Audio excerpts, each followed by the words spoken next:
Olá, meu povo! Estamos no ar com mais um episódio do Uai Podcast Goiás. Eu me chamo Débora Evelyn e hoje nós temos a honra de receber, gente, uma mulher que representa muito e continua representando o estado de Goiás, não só Goiânia, dentro e fora da farda. Mas antes disso, Giovana Campos, minha amiga, bem-vinda, obrigada. Obrigada, minha amiga, pela participação mais uma vez. Obrigada pelo convite. Obrigada você, coronel, pela presença. Eu sei que a agenda é corrida, né? Agora como vice-prefeita. E a gente está aqui para falar um pouco sobre a trajetória da vice-prefeita, coronel Cláudia, um pouquinho também sobre o tempo dela na Polícia Militar, que é uma das oficiais mais antigas do estado de Goiás. E sobre o que ela quiser falar, né, coronel? Nossa! Bem-vinda. Gente, obrigada pelo carinho, meninas. Então, pra gente é uma alegria, uma satisfação estarmos aqui para esse Uai Podcast. Uai, podcast que é a cara de Goiás. Exatamente. Vamos começar explicando pro pessoal quem que é a Coronel Cláudia, quem que é a nossa vice-prefeita. Eita! Bom, eu sou natural de São Gabriel, Rio Grande do Sul, né? Nasci numa cidade do interior de São Gabriel. Meu pai era militar do Exército e desde cedo a gente morou em vários lugares, né? Em razão da profissão do meu pai, eu saí ainda praticamente bebê do Rio Grande do Sul, fui para o Rio de Janeiro, depois eu fui para o Mato Grosso do Sul, então passei a minha infância viajando muito, até que aos 10 anos eu cheguei em Goiânia, meu pai foi transferido para Goiânia. Uhum. Vim para cá, me encantei com a cidade, uma cidade maravilhosa, uma cidade que estava em franco desenvolvimento, uma cidade com menos de 50 anos à época. Goiânia ainda é uma cidade jovem. Sim. E eu sou a filha mais velha de 3 filhos, né? Eu sou a mais velha, tenho mais 2 irmãos. Um mora também aqui em Goiânia, outro mora no Rio de Janeiro. E eu sou mãe solo de 2 filhas, tenho 2 filhas já, e também tenho uma netinha, né? Uma netinha de 4 anos, a Lia, cujo nome é em homenagem à minha avó, né? Minha avó se chamava Lia, infelizmente muito jovem faleceu, vítima de câncer. E aí a minha filha Camila, que cuidava dela, na época de adolescente, falou: mãe, se um dia Deus permitir que eu tenha uma filha, ela vai se chamar Lia, né? Então, o nome da minha neta é em homenagem ao nome da minha avó. E então vim para Goiânia, ainda criança, que eu me criei, me apaixonei pela cidade, estudei, entrei na universidade muito cedo, no curso de engenharia elétrica na Universidade Federal de Goiás. Mas enfrentei muitas greves, né, durante o período em que eu estudei. E numa dessas greves, eu fiz um curso de paraquedismo. Nossa! Eu fiz um curso de paraquedismo, foi quando eu tive contato com a Polícia Militar. Já tinha mais ou menos uns 17, 18 anos, eu tive contato com a Polícia Militar. E aí, através desse contato, né, eu recebi assim, um pedido, um convite na época: olha, por que você não entra para a polícia? Então, abri o concurso em 94 da Polícia Militar. Eu não cheguei a concluir o meu curso de engenharia, né, mas aí eu entrei na Polícia Militar em 94 como soldado. Nossa. Na época, ainda tinha um concurso separado. A gente tinha um quadro feminino dentro da Polícia Militar. Era uma situação assim, quando surgiu a Polícia Feminina. E aí, eu prestei esse concurso para soldado, era soldado feminino, eram 50 vagas. E, a partir daí, foi um amor à primeira vista. Eu me apaixonei pela corporação, me apaixonei pelo trabalho, por servir à sociedade, né? Então, o que mais me atraiu em entrar na Polícia Militar foi exatamente isso, a possibilidade de servir à sociedade. E então é isso. Entrei como soldado, depois aí eu fui primeiro colocada no curso, né? Eu sempre gostei muito de estudar, me dedicar. E no outro ano, então, eu fui fazer o curso de cabo. No ano seguinte, fui fazer o curso de sargento, fui aprovado uma seleção para sargento. Naquela época tinha concurso, né? Hoje é um pouco diferente. E também, nesse mesmo ano, em 95, teve o concurso para oficial. Sim. Era apenas uma vaga para as mulheres, né? Então era um desafio muito grande. Eu falei, vamos embora, vamos. Sempre gostei muito de enfrentar esses desafios. Falei, vamos embora, vamos enfrentar esse desafio. Eu só preciso de uma vaga, eu sou só uma. E aí veio toda essa carreira, né, de 30 anos na corporação, onde eu cheguei ao posto de coronel. Entrei como soldado e finalizei a minha carreira, graças a Deus, no último posto, como posto de coronel da Polícia Militar. Uma bela trajetória, né? Sim. E hoje está aí como vice-prefeita. A senhora já Isso. esperava entrar na política? Como que foi essa articulação? Ou era algo que você não esperava? Foi um chamado, uma missão? Como que você vê isso? Nossa, bom, eu sempre fui uma pessoa que, assim, eu sempre gostei de desafios, né? Mas eu nunca tinha pensado em entrar na política efetivamente para concorrer a um cargo político. Eu sempre trabalhei com políticas públicas, eu sempre trabalhei com atenção à sociedade, eu sempre procurei fazer segurança pública de uma forma ampla, de uma forma diferente, partindo dos princípios de segurança cidadã, uma segurança que se aproxima da comunidade, entendendo segurança pública como algo complexo que perpassa várias áreas de convivência da sociedade, porque você não faz segurança pública só com policiamento.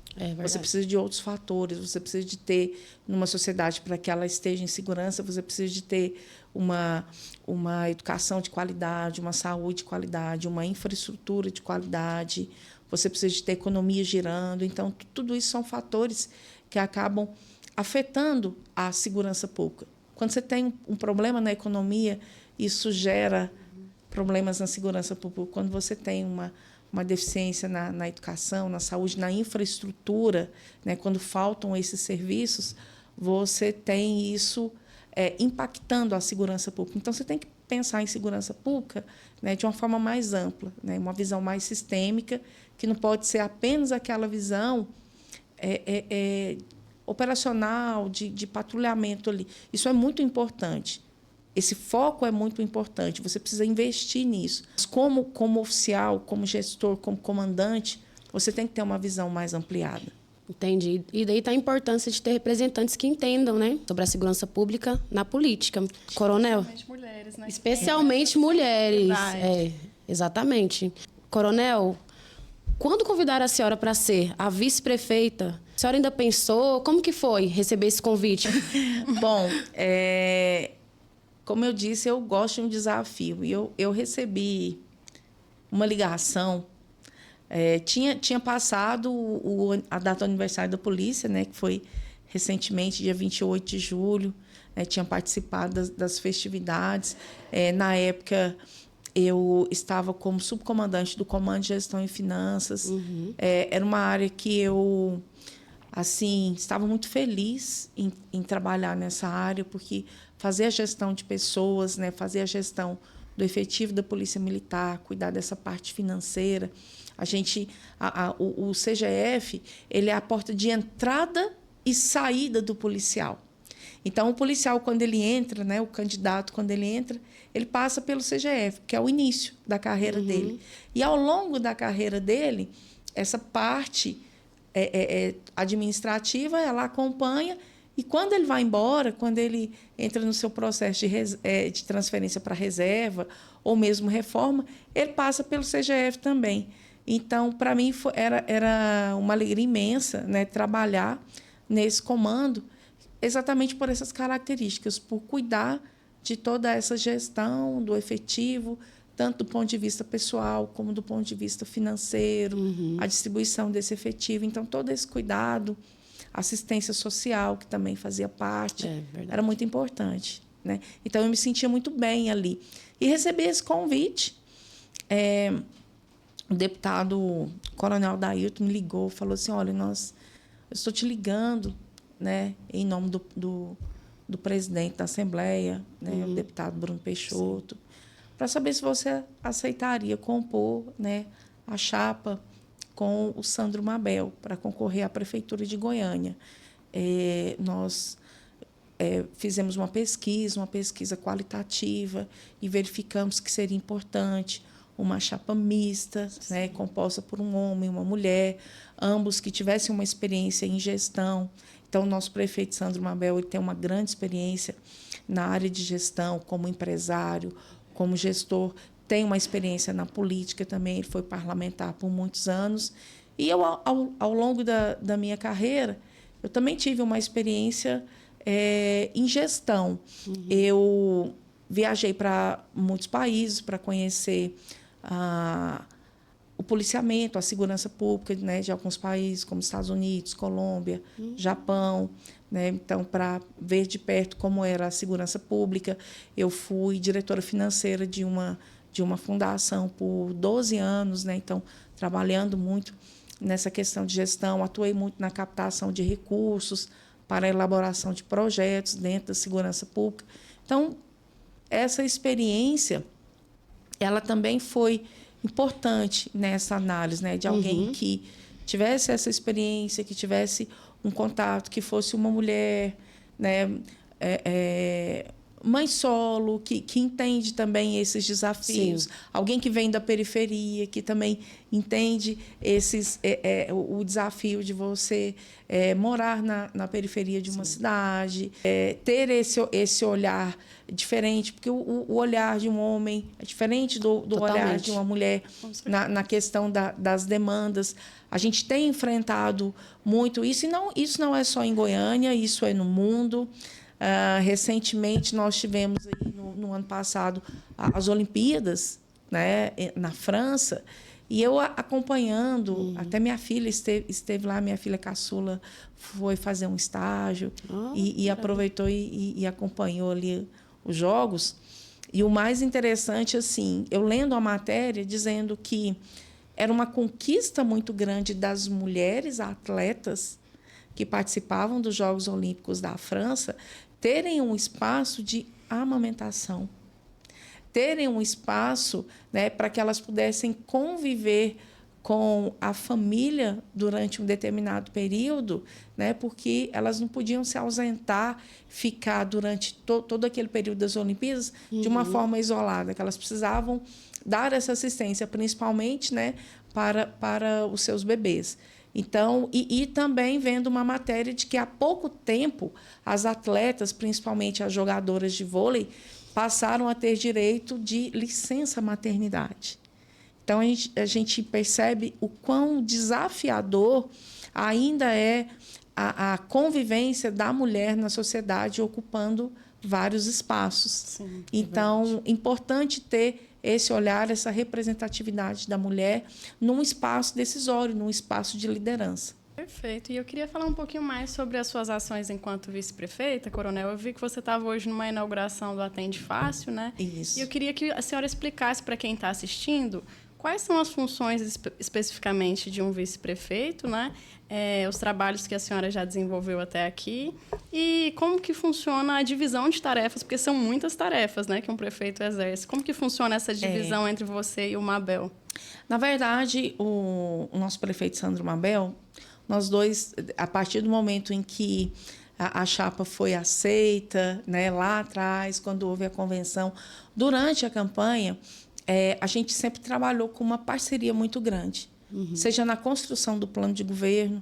Então, houve uma participação conjunta. Então, o plano foi elaborado a várias mãos. O prefeito Sandro Mabel, ele é uma pessoa de uma gentileza incrível nesse aspecto. Então, a gente sempre trabalhou em parceria, né? Então, eu pude colaborar na construção do plano de governo.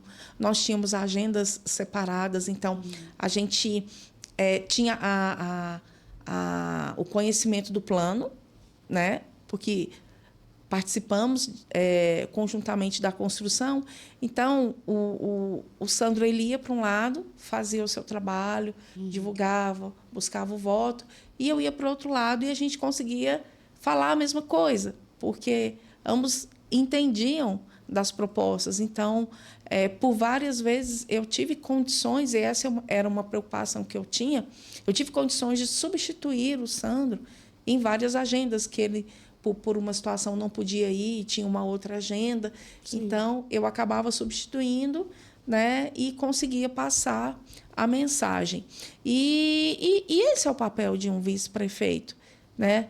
A gente precisa estar ali em condições de substituir o prefeito nas suas atividades, sem que essa substituição ela possa impactar assim negativamente no bom andamento das atividades. Né? Então, eu preciso estar à altura para, numa eventual substituição do prefeito, sim, como já aconteceram, né, nós tivemos um momento em que o prefeito Sandro Mabel efetuou uma viagem internacional, então nós assumimos como prefeito interino, e as ações não podem parar.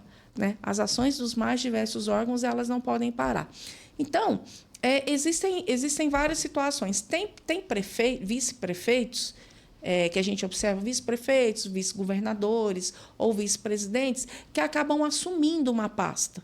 Né? Então, tem vice-prefeito que ele assume uma pasta específica, vice-governador, vice-presidente, enfim. Conversando com o prefeito Sandro Mabel, eu optei por não assumir nenhuma pasta especificamente. Eu disse, olha, eu quero orbitar em todas, eu quero estar acompanhando todas as pastas, com algumas pastas um cuidado maior, que seria a área da Secretaria de Políticas para as Mulheres, Assistência Social, Direitos Humanos, a parte de captação de recursos, a parte da segurança, né, ali sim, próximo à Guarda Civil Metropolitana, então, que são atividades assim, afetas ao nosso conhecimento. Mas eu procuro acompanhar o desenvolvimento de todas as áreas, exatamente para que eu possa estar pronta ali, representar o nosso prefeito, participar da tomada de decisão com confiança, com conhecimento de como funciona cada área. Vocês já discordaram de alguma coisa, algum projeto, alguma decisão? Você falou, não, prefeito, eu acho que isso não é legal. Não, na verdade, assim, como a gente tem procurado atuar para que o plano de governo ele realmente seja colocado em prática, né? Isso começou desde o primeiro dia após o resultado das eleições, já na equipe de transição. Então, na equipe de transição, já foi elaborado ali, primeiro, aquele momento de conhecer, né? A transição sim, mesmo, de conhecer como que estava o funcionamento, alinhar, reformular ali, houve uma mudança, né? Na administração, algumas secretarias foram unidas, outras secretarias foram desmembradas. Né? Então, toda essa reforma administrativa, a gente pôde atuar de forma conjunta, construir isso de forma conjunta. Claro entendi, que sob a gestão, a supervisão, a batuta do prefeito, mas o prefeito ele sempre procurou trabalhar de forma alinhada com todo o seu secretariado. Né? Então, a gente sempre procurou trabalhar de forma transversal e sempre as pastas sempre sendo envolvidas nessas questões. Então, assim, nós não tivemos nenhum ponto assim, que a gente discordasse diretamente. É claro que, em algumas situações, como eu disse, homens e mulheres têm uma visão, um ponto de vista diferente, sim, uma abordagem diferente. E o que acontece? Não existe uma discordância, mas o que talvez possa existir é um olhar diferenciado. E, às vezes, assim, tem momentos que eu sugiro, nossa, prefeito, isso aqui podia ser feito, né, de alguma forma. Aí ele fala, nossa, bem lembrado. Né? E aí a gente, então, constrói uma atividade onde ele ouve o seu secretariado. Ele constrói cada ação ali em conjunto com o seu secretariado. E ele exatamente pede essa opinião de forma transversal.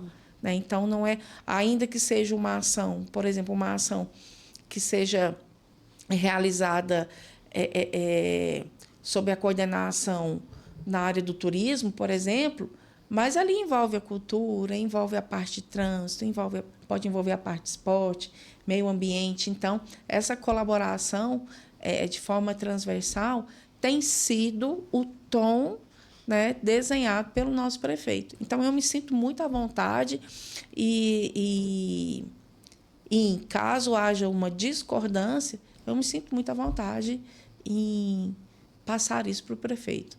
A gente tem sempre procurado trabalhar, né, construindo ideias e planos que vislumbrem aquilo que foi já colocado no plano de governo. Sim, Nós ótimo. temos que ter essa fidelidade, né? O plano de governo é apresentado, ele é registrado, então ele está lá, ele consta. Então, nós seremos cobrados com base no que está isso é no plano de importante. governo. Isso é muito importante. né? E é um desafio, né, Coronel? Porque, assim, Demais da conta. o prefeito herdou a cidade numa situação um pouco complicada, né? Pouco não, amiga, muito complicado. Orçamentário. Eu tô sendo gentil com o Rogério Cruz. Não, muito complicado. Então, assim, são vários desafios em vários setores, em várias áreas. Mobilidade, saúde, educação. Mas eu queria saber qual que é o maior desafio hoje da Prefeitura de Goiânia e quais que são as propostas que o Executivo tem para lidar com esse problema. Acho que nós temos grandes desafios, primeiro, em tornar cada área sustentável. Por exemplo, nós temos muitos desafios na Comurg, né? A Comurg, ela precisa se tornar uma empresa sustentável, né? Então, para que ela possa crescer, houveram momentos em que a Comurg ela prestava, né, um serviço de excelência, inclusive sendo uma referência não só para Goiânia, mas para o Estado, né, com várias atividades, várias entregas. Então, é um pecado muito grande. O prefeito ele teve uma sensibilidade imensa ao assumir, porque houve muita pressão para que ele fechasse a Comurg. Né? E ele falou, não, eu preciso sanear a Comurg, eu preciso enfrentar isso e preciso fazer da Comurg a grande empresa que ela merece ser. O desafio, você citou o IMAS. O IMAS também é um desafio muito grande. Então a prefeitura ela tem, né, essas áreas, esses desafios nessas várias áreas. Né? Então, a gente entrou com desafios em várias áreas. Então, estou citando aqui a Comurg, o IMAS, que precisa ofertar um serviço de qualidade, né, na área de saúde para os servidores. Então, tem uma dívida muito alta. A própria saúde, que também herdamos a saúde com uma dívida muito alta, precisando reestruturar os seus locais de atendimento. Sim. Então, esses são desafios. A demanda por vagas nas escolas. Então, o prefeito ele tem buscado alternativas, né, para poder sanear essas questões. Então, todos esses são desafios. Mas eu queria dizer que, assim, a gestão de um município ela sempre vai ter desafios. Sim, né? sim. A gente nunca vai chegar naquele momento que você fala assim, eu não preciso mexer em nada. Então, constantemente, esse desafio ele é constante, porque a sociedade evolui, a sociedade cresce, vão surgindo novas demandas. Né? Muitas vezes, hoje, a gente tem uma preocupação, por exemplo, na utilização da inteligência artificial em benefício da segurança, em benefício da agilidade, desse contato com a população, coisa que, no passado, não havia essa necessidade. Mas a cidade cresceu. Sim. Então, hoje, né, a dinâmica hoje da sociedade exige que medidas sejam tomadas. Então, assim, a gente nunca vai chegar no nível de 100%, eu posso cruzar os braços, não preciso me preocupar com nada, porque está tudo rodando direitinho. Isso nunca vai acontecer. Né? Isso é utópico. Mas a gente sempre vai ter desafios.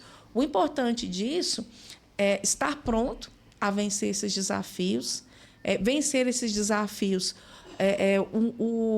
com o maior número de pessoas envolvidas, no sentido de que, assim, todos devem colaborar. A cidade que nós queremos, ela deve ser o fruto de um esforço coletivo. Então, o que a gente vê muitas vezes é que existem situações em que as pessoas elas esperam muito do poder público, entendendo que, olha, toda a solução tem que vir do poder público. É verdade. Né? O importante e o grande desafio é eu preciso colaborar para isso, né? Eu não tenho como esperar que as soluções elas venham única e exclusivamente do poder público. Eu também tenho que colaborar nas mais diversas áreas, né? E essa colaboração ela faz com que também o poder público ele possa enxergar qual é a real demanda. Então, quando existe esse distanciamento, quando fica aqui sociedade de um lado, poder público do outro, e eles não se comunicam, né? Como que não há uma interação? Como que a gente vai chegar numa solução? Se eu não sei o que você precisa, qual é a sua necessidade, né?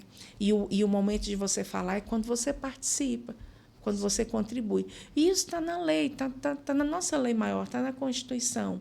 Quando ela fala que muita coisa ela é dever do Estado, mas ela é um direito e uma responsabilidade da sociedade. Isso em várias áreas. Segurança pública, por exemplo, cuidado com a criança e com o adolescente, educação, meio ambiente. Né? Ambiente, então, são várias áreas da sociedade em que a gente percebe, olha, não é só um dever do Estado, né?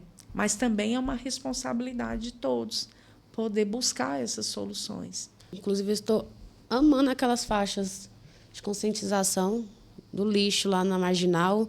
Eu gosto bastante, é uma pauta que é bastante importante, né? Que eu defendo bastante. Então, as faixas dos lixos. Adoro quando eu vejo lixeiras espalhadas também, para dar essa conscientização, sabe? Isso, é importante. A questão do resíduo, ele é um desafio mundial. E existem bons exemplos no mundo, né? Recentemente, o governo do estado realizou até uma missão para o Japão. Eu já estive no Japão, por exemplo, fui para lá fazer um curso na área de polícia comunitária, né? Conhecer o sistema Koban. E você tocou num ponto interessante, que é a questão das lixeiras, né? Nós hoje vivemos numa sociedade aqui em que que é importante a gente disponibilizar as lixeiras para que a pessoa coloque o lixo no lixo. Mas lá no Japão, nós já temos uma realidade diferente. Por quê? No Japão não tem lixeira. Não existe lixeira nas ruas. Eu vou te falar, não existe. Os japoneses são então, olha só, todo lixo, o que eles entendem lá? Que todo lixo produzido ali, ele é de responsabilidade minha. Eu estou aqui, eu tenho uma sacolinha na minha bolsa que, se eu produzir o lixo, eu fui lá, peguei fui chupar um picolé, né? Então, aquele papelzinho, aquela embalagem do picolé, aquele palito, é um lixo que eu estou produzindo, eu estou consumindo, eu estou produzindo. Então, eu sou responsável por ele. Então, eu coloco ali na minha sacolinha. Quando eu chegar em casa, eu vou descartar isso de maneira correta. Então, lá não tem. Mas nem por isso a cidade é suja, muito pelo contrário. A cidade é limpa. Então, é uma consciência. Eu não sei se vocês se recordam, né, de eventos de jogos, Olimpíadas, Copa, em que os japoneses vieram e todo mundo ficava espantado de ver que, ao final da partida, do jogo, principalmente partidas de futebol, que todos eles se levantam, juntam o lixo ali, pega ali o copinho, papel e tudo que foi consumido durante o jogo, colocam no saquinho e tiram. Então, eles deixam o local limpo, porque é uma consciência deles. Então, eles entendem isso. Olha, o lixo, cada um de nós produz esse lixo. Então, não posso pegar e falar, peraí, eu vou... Claro que tem, né, o lixo produzido. Hoje nós estamos no período, entrando no mês de agosto, né? É um período em que as folhas das árvores caem, né? Fica aquele amontoado de folhas, muito vento. Então, isso, né, acaba sujando ali as ruas, sujando as calçadas. Né? Então, você pode até pensar, não é a gente que está produzindo, a natureza está ali, então a gente precisa realmente organizar, né? A gente precisa manter o local público limpo. Isso é uma obrigação da prefeitura, mas conservar também passa por uma responsabilidade da sociedade, né? Então, é dever do poder público, mas é uma responsabilidade da sociedade. E naquilo que a gente pode colaborar, ou seja, o lixo que eu produzi, o copinho que eu bebi, a latinha, a garrafa d'água, a embalagem de salgadinho, eu tenho que colocar esse lixo no lugar correto, né? E a gente ainda vê, infelizmente, exemplos de que a lixeira está ali, e a pessoa coloca no chão, próximo à lixeira, mas não coloca na lixeira. Né? Então, esse também é um desafio, que é uma mudança cultural. Bem complicada essa mudança, mas, né? Estou gostando de ver essas placas, cartazes. Estamos convidando as pessoas, né, a mudar esse comportamento, né?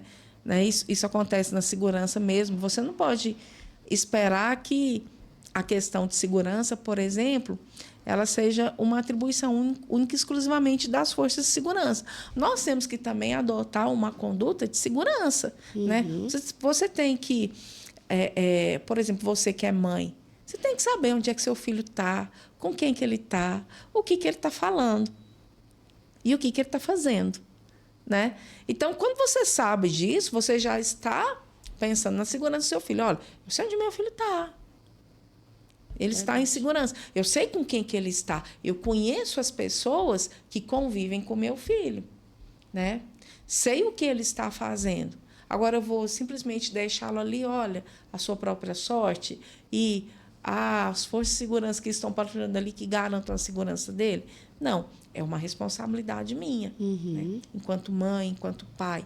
Então, passa por isso, por essas questões em que as pessoas devem também se envolver com essas ações. Elas devem contribuir para que essa convivência em sociedade, essa convivência, né, em comunidade, ela seja realmente, ela venha com qualidade, né, que a gente tenha qualidade de vida. Mas a gente não pode só esperar do poder público, a gente também tem que agir. É, verdade. Eu achei interessante a senhora falar do Japão, né? Porque essas experiências são muito importantes para a gestão pública. E, recentemente, você teve também em Israel, né? Sim. Para participar de um congresso sobre segurança. E eu queria falar um pouquinho das experiências que você aprendeu lá. O que você acha que é positivo para a gente aplicar aqui em Goiânia?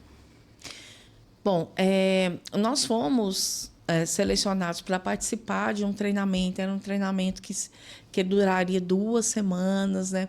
Muita coisa importante para a gente ver, tanto nessa área de segurança, de planejamento, uso de tecnologias. Inclusive, estava previsto uma feira de tecnologia, uma feira voltada para o município, porque Israel tem uma característica diferente do Brasil. É um país muito pequeno, né? Um estado muito pequeno, e que não tem estados-membros, né? Então, lá dentro de Israel não tem o estado de Goiás, né? Então, são só municípios, são só cidades. Então, você tem o governo central, né? Aquele estado de Israel, mas ele é constituído por cidades. Não existe assim um estado ou uma província, né? Composta ali por várias cidades. Então, o foco do desenvolvimento lá é exatamente voltado para o município.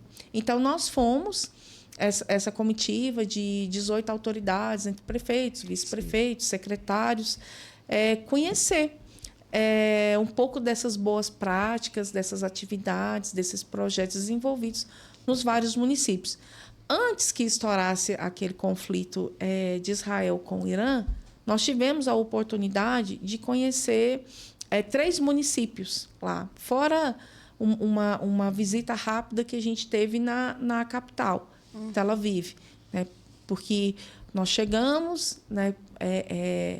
E a nossa chegada foi pela capital, foi por Tel Aviv. Nós desembarcamos lá, fizemos um tour, conhecendo algumas particularidades. Tel Aviv é muito parecida com Goiânia, é uma cidade bastante arborizada. É uma arborização que ela tem muitos parques, né? Muito parecido.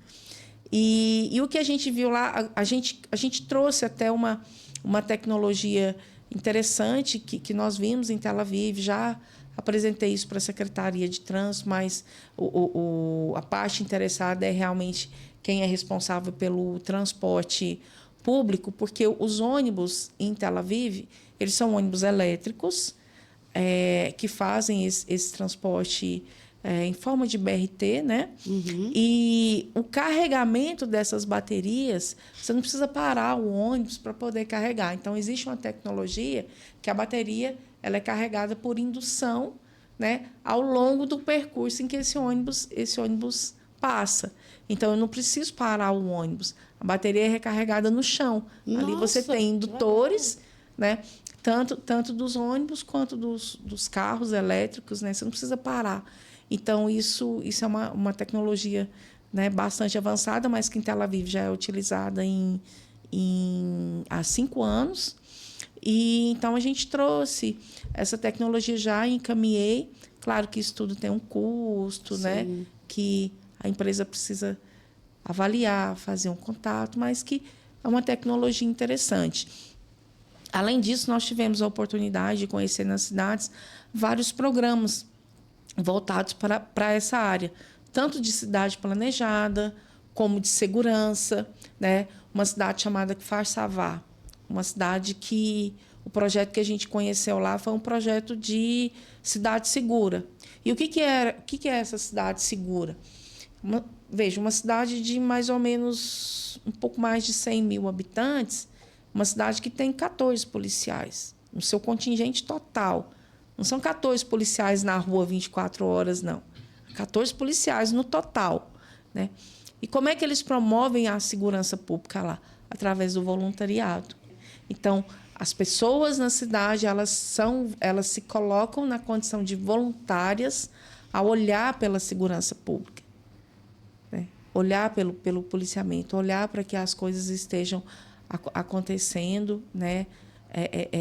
De forma segura. E com uma participação considerável dos jovens.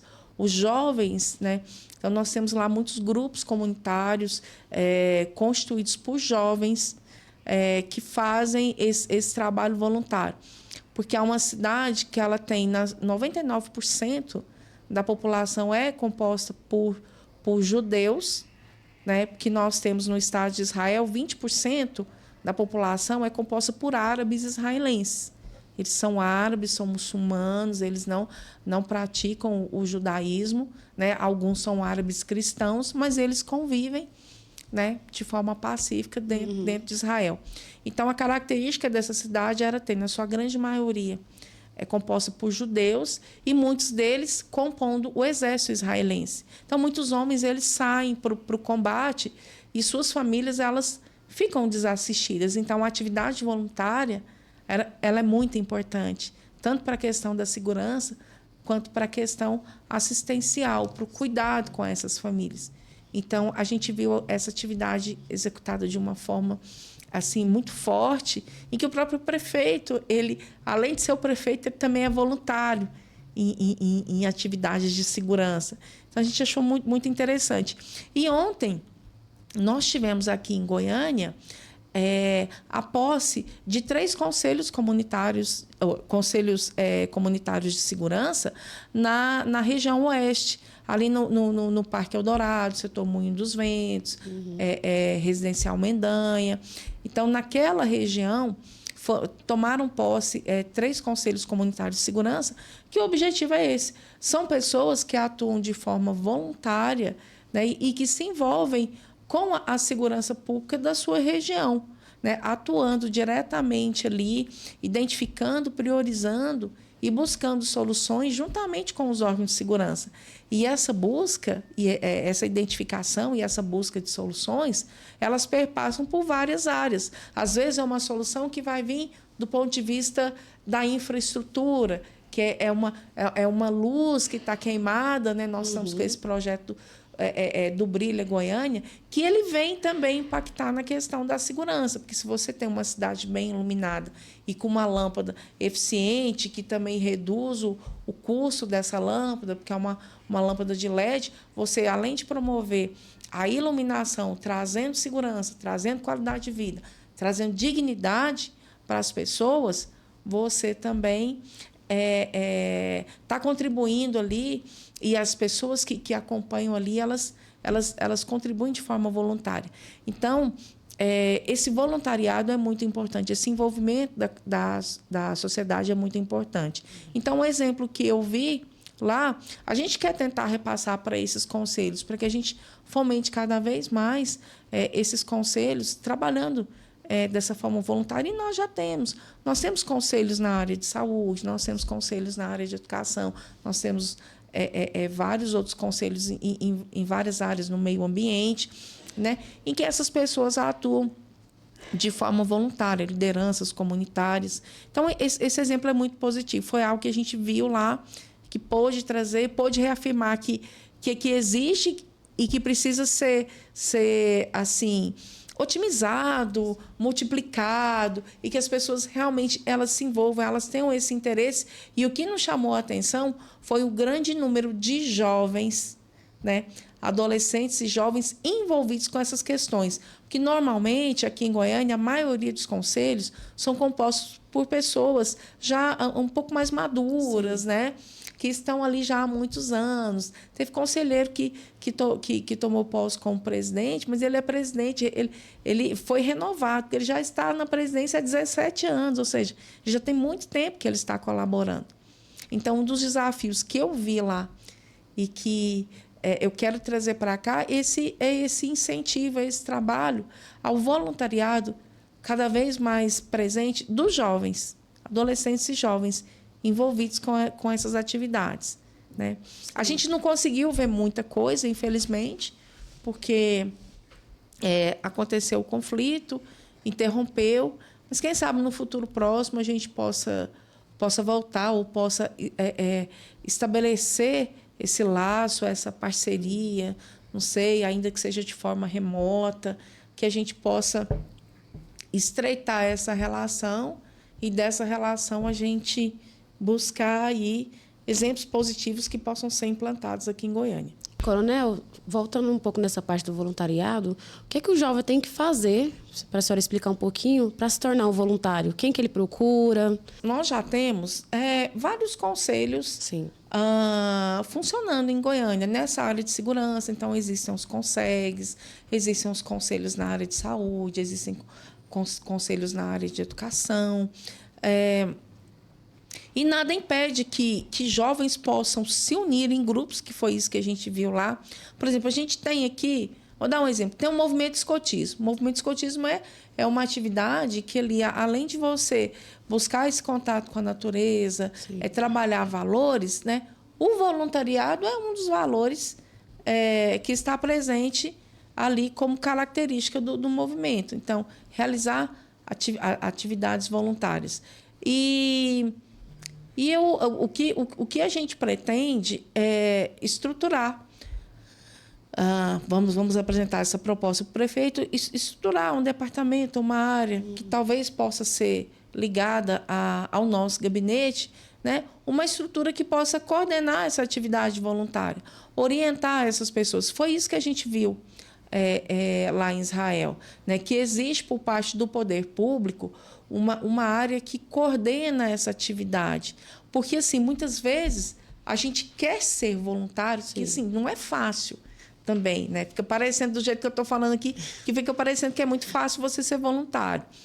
Mas não é tão fácil assim, porque você precisa de qualificar essas pessoas para que essas pessoas atuem de forma voluntária, né?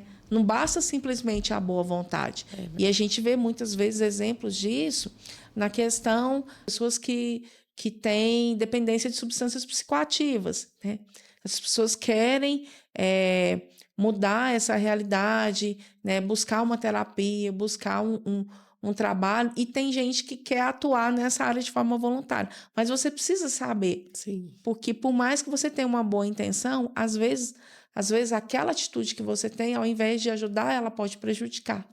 Então, o voluntariado ele tem que ser um voluntariado qualificado. Não pode ser algo assim que você faz de qualquer jeito, né, que vem da sua cabeça, que você acha, nossa, eu estou ajudando. Não, você precisa de ter critérios, dependendo da área que você vai atuar, né, você tem que ter um certo conhecimento, um certo treinamento para você desenvolver o voluntariado nela. Então, é isso que a gente quer. Então, esse é um projeto que a gente quer desenvolver. É um desafio.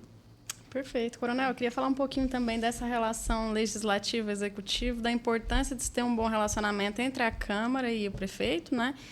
Mas, citando como exemplo recente a sanção que a gente teve da lei que proíbe funcionamento das distribuidoras de madrugada, né? A senhora vai saber falar muito bem sobre, porque é um projeto muito ligado à segurança pública também.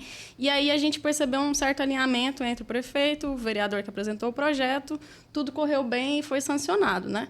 Mas não é sempre assim que as coisas caminham, né? Às vezes pode haver atritos. Eu queria saber como que você avalia essa relação hoje com a Câmara E como que você avalia esse projeto e a importância dele para a segurança pública? O projeto ele foi sancionado, um projeto que, inclusive, estava no plano de governo, né? É bom a gente afirmar. Então, ele estava no plano de governo. Ele foi fruto também de uma série de estudos, que a segurança pública, juntamente com os conselhos comunitários, uma participação importante também do Ministério Público. Veja que houveram vários entes que foram envolvidos. Então, ali a gente tinha os conselhos comunitários de segurança, conselhos tutelares, os órgãos de segurança, o próprio Ministério Público com as suas orientações, o Poder Legislativo ali, né, com essa proposta, então, essa discussão na Câmara, para que culminasse com a aprovação dessa lei. Foi um processo que foi fruto de várias mãos e que a gente acredita na efetividade dele, na redução da criminalidade, considerando que muitas ocorrências, muitas situações de crimes, de homicídios, de lesões corporais, de furtos, roubos, eles acontecerem em um ambiente que funciona de forma irregular, né? Um dos desafios da prefeitura, que muitas vezes encontra resistência em determinados segmentos, é que a gente precisa cumprir a legislação, precisa regularizar isso, né? Então, as coisas elas não podem funcionar de maneira irregular, porque isso causa um grande prejuízo. Então, essa mudança ela também precisa acontecer, né? Então, se é uma distribuidora, o próprio nome diz, é uma distribuidora de bebidas, né? Então, ali não é um local e aquele local, até fisicamente, ele não está preparado para funcionar de outra forma. Então, se aquele comerciante ele quer funcionar de outra forma, ele precisa cumprir o regulamento e buscar uma autorização para que funcione um outro estabelecimento, né? Que seja um restaurante, que seja um bar, que seja um empório, enfim. Então, o que não pode haver é eu insistir em que as coisas funcionem de forma irregular, né? Eu não posso permitir, por exemplo, que um berçário funcione de forma irregular. Quantas situações de crianças que foram vítimas, né, perderam a vida ou se acidentaram porque estava funcionando em uma casa de forma irregular.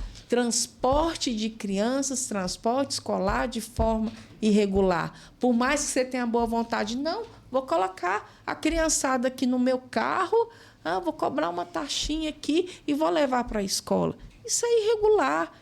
Então, o que nós queremos é regularizar o modo de convivência das pessoas, o modo de você praticar uma atividade comercial, que essa prática ela seja feita de forma irregular e justa para todo mundo. Por que você tem pessoas ali que trabalham, que produzem, que geram renda, que fazem a economia girar, e elas fazem isso de forma correta, tudo bonitinho, e eu tenho que fechar os olhos para aquele que quer fazer de qualquer jeito. Então, não posso permitir isso, né? O poder público não pode permitir isso. E essa mudança ela precisa ser uma mudança que precisa acontecer, essa cultura ela precisa acontecer dentro da sociedade, né? Então, nós temos que buscar aplicar a lei de forma correta. E essa situação ela perpassa por esse bom relacionamento com a Câmara, né? Então, a Câmara Municipal ela é primordial que haja esse bom relacionamento, até porque o vereador ele é a voz do povo. Então, os vereadores que estão lá, muitos deles, eles estão ali, utilizam a tribuna, né, defendendo vários segmentos. Então, você tem ali um vereador que a causa dele é a educação, o outro vereador que a causa dele é a saúde, o outro que está na área da segurança.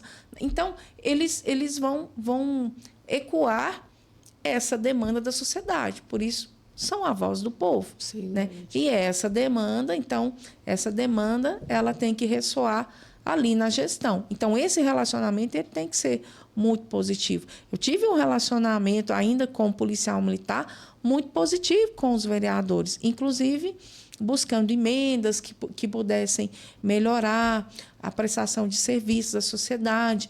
E hoje eu acredito que, como vice-prefeita, eu tenho um bom relacionamento com os vereadores. A questão da crítica, da discordância, ela faz parte da democracia. Ninguém é obrigado a concordar, não é obrigado a ter a unanimidade. Até porque, se todo mundo pensasse igual, sempre, a humanidade não iria evoluir. A humanidade, ela evolui a partir de pontos de vista diferentes. Então, eu recebo uma opinião diferente, eu não recebo aquilo como algo ruim. Muitas vezes é a forma, né? Não é o que você discorda. Todo mundo pode discordar. Eu não sou dona da verdade. Então, se eu apresento alguém e falo, olha, eu não concordo muito com isso poderia ser feito de outra forma. Mas você precisa chegar no consenso, você precisa construir uma solução. E ela perpassa por isso, por diferentes. Então, o problema não é você ter posicionamentos diferentes, mas como que você lida com isso, né? Que concessões você faz, chegar no meio termo, né? Então, não dá para ser tanto isso, né, tal coisa. Não, vamos todo mundo aqui fechar os olhos para o que o outro está falando, fechar os ouvidos para o que o outro está falando, e porque a gente não concorda. Não, a gente tem que ouvir, porque é exatamente essa opinião diferente que faz com que a gente analise e entenda que você precisa sempre melhorar.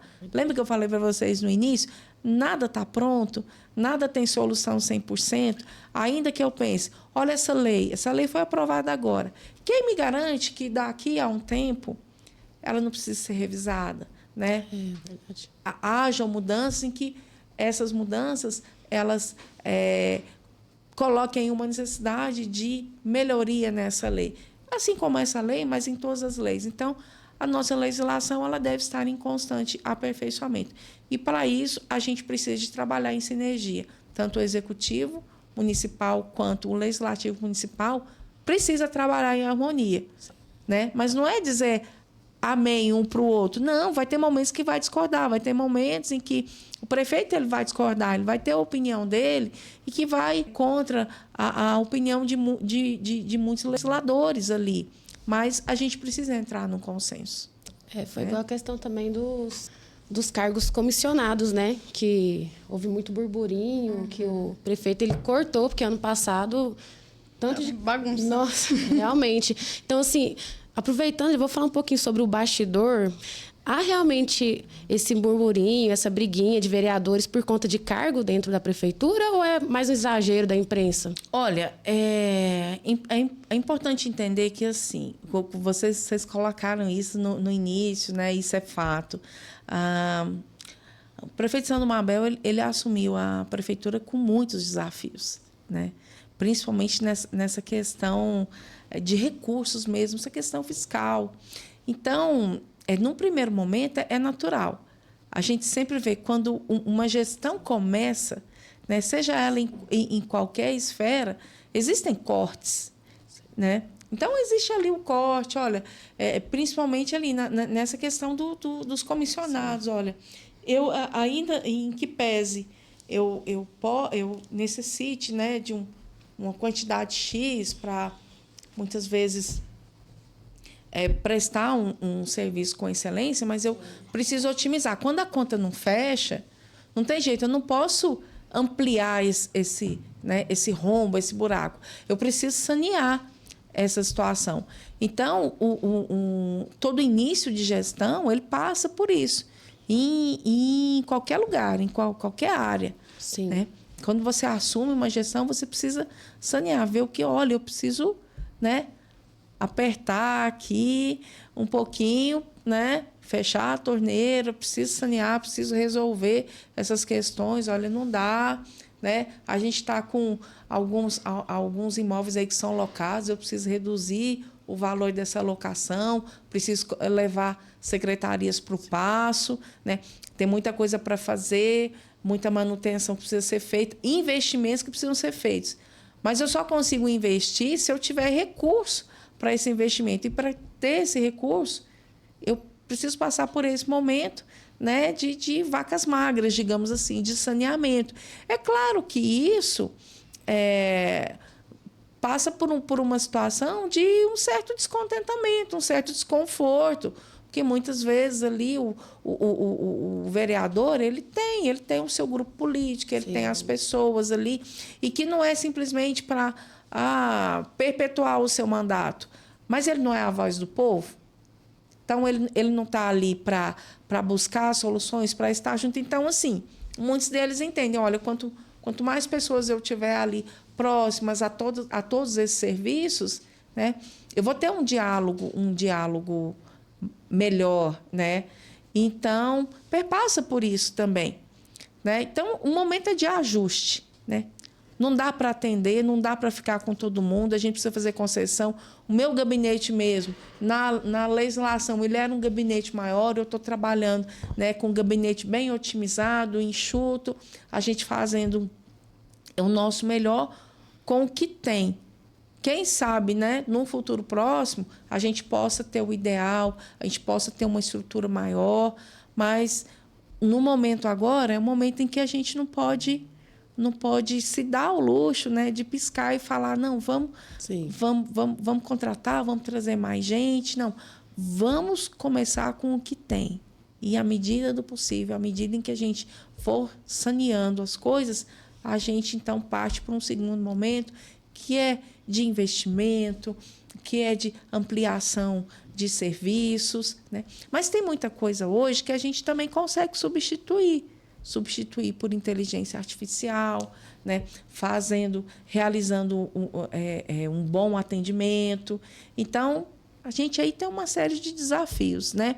Mas, enfim, burburinhos sempre vão existir. Insatisfação, de um lado ou de outro, ela sempre vai existir. O importante é buscar esse consenso e entender quem é o nosso alvo, seja do legislativo ou seja do executivo. É a população goianiense. Quem é que deve, né, permear o nosso pensamento? Não é atender A ou B, atender o vereador, atender o prefeito, não. O nosso foco sempre tem que ser o quê?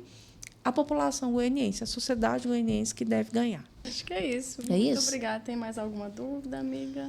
Eu quero que ela deixe um recado para a população goianiense. Eu falei demais já. Falou não. Deixa só um recado agora para o nosso povo goianiense, né? Que elegeu a senhora como a nossa vice-prefeita mulher, representante também. Bom, eu gostaria de dizer que para a gente é um desafio, mas é uma alegria imensa estar aqui ombreando ao lado do nosso prefeito Sandro Mabel, cuidando da população. Dizer para vocês, primeiro, agradecer pela confiança, né, depositada através do voto, e dizer que eu estou aqui pronta para honrar todos os dias esse voto, com muito trabalho, com muita dedicação, atendendo as pessoas. Perfeição a gente não tem, mas juntos, gente, essa é a ideia, que juntos a gente possa fazer dessa cidade a cidade que todos nós merecemos, uma referência, não só para o nosso estado, mas para o nosso país e, quiçá, para o mundo. Vamos juntos construir a Goiânia que queremos. Um grande abraço. Coronel Cláudia, muitíssimo obrigado por ter vindo aqui no iPodcast Goiás. As portas estão sempre abertas para a senhora, tá? Obrigada também à assessoria maravilhosa dela, Giovana. Obrigada a você, ao Grupo Orion também. As redes sociais, quem quiser acompanhar o trabalho da Coronel Cláudia. Pode seguir a gente lá. Segue que ela posta tudo, gente. E agora eu estou com o desafio de postar as informações do IMAS, dos postos do Atende Fácil, né? Da questão também de como solicitar a lâmpada para o Brilha Goiânia. Então, a gente vai começar a postar aí muitas informações para orientar a nossa população a buscar esse serviço com eficiência, com efetividade. Isso aí, gente. Ó, e sigam também o iPodcast Goiás nas redes sociais, o iNotícias Goiás, oficial. E é isso. O iPodcast Goiás, a conexão certa para quem busca a verdade. Até a próxima.